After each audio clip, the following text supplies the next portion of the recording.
In today's video, we're going to be visiting the re-emerged wreckage of the SS Monte Carlo, a ship that was used for illicit activities off the coast of California nearly 90 years ago.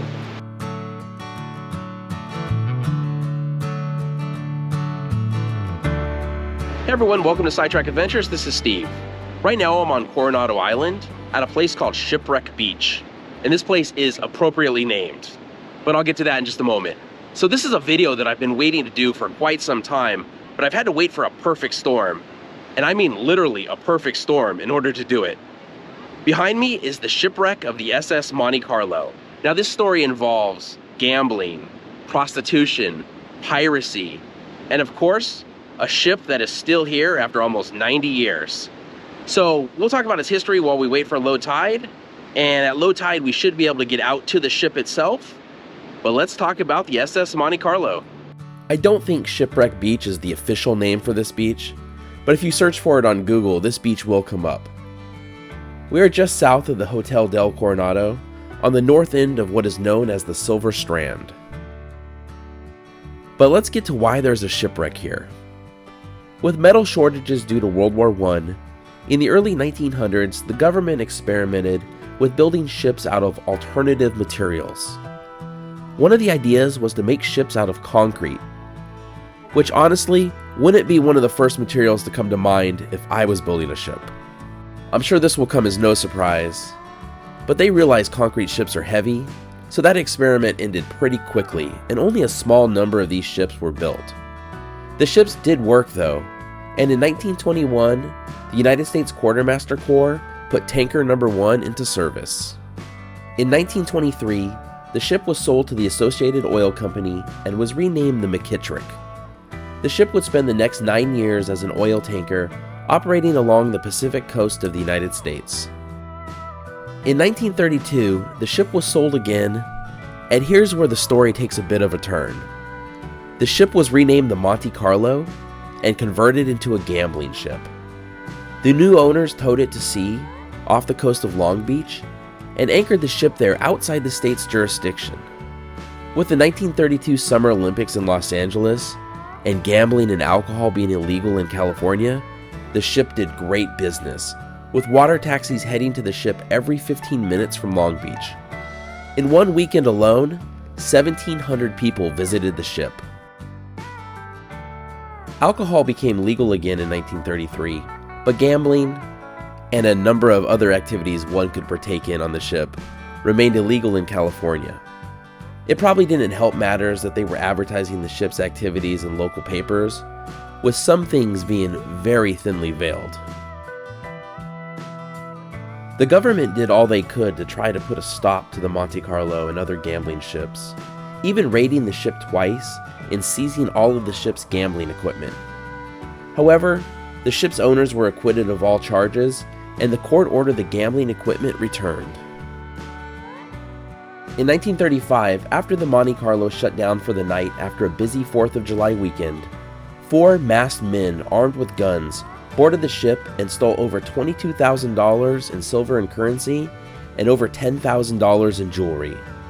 The perpetrators were eventually caught and sentenced to federal prison for 8 years, but the crime remains one of the biggest acts of piracy on the seas off California to this day.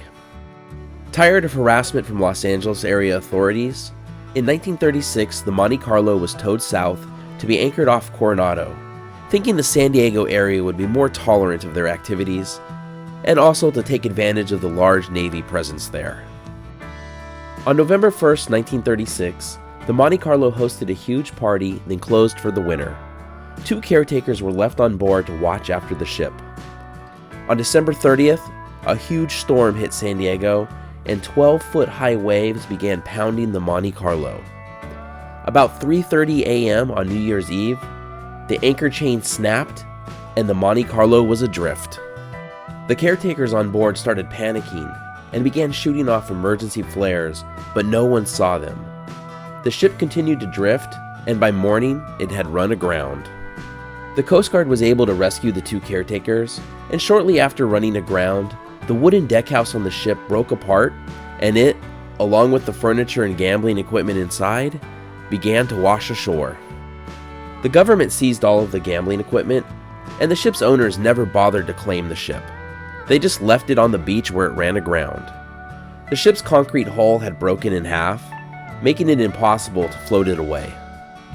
Eventually, the ship just sank into the sand and was buried.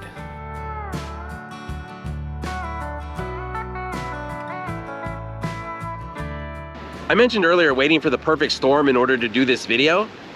Well, normally the ship is covered by sand and water, and you need two things to go right in order to really get a good look at it. You need a strong storm to wash away the sand, which we had earlier this week, and you need an extremely low tide, which we'll have in about an hour. As the tide goes down, we can get pretty close. The water is still pretty deep next to the ship, and with the wave still going over the top of the ship, I'm going to hold off from getting on it, as the last thing I want is to get knocked over by a wave on this thing. The Monte Carlo was just one of a number of offshore gambling ships that operated in the 1930s. But by the end of the decade, they were all gone due to increasing pressure from the government. We're almost at low tide now. It's crazy to think that they built this ship out of concrete. As the ship becomes more and more visible, we have a bit of a crowd gathering here. I believe the last time the Monte Carlo was this exposed was about 7 years ago. I think it's about time to board the Monte Carlo.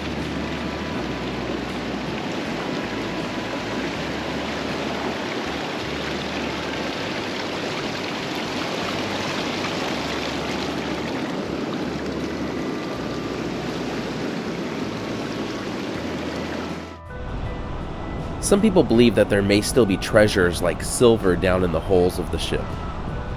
I'm not so sure. The ship was closed for the season when it was grounded, and I can't imagine they would have left much in the way of valuables aboard.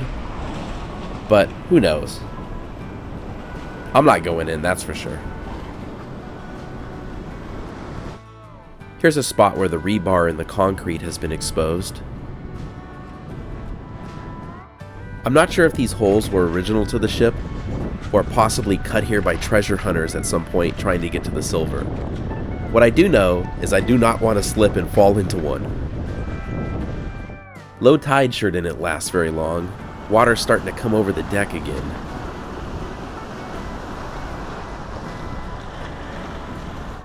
It looks like something having to do with the electrical was here at one point. It looks like there's some copper here too. Well, it looks like it's time for the ocean to reclaim the Monte Carlo once again. So I better get off while I still safely can.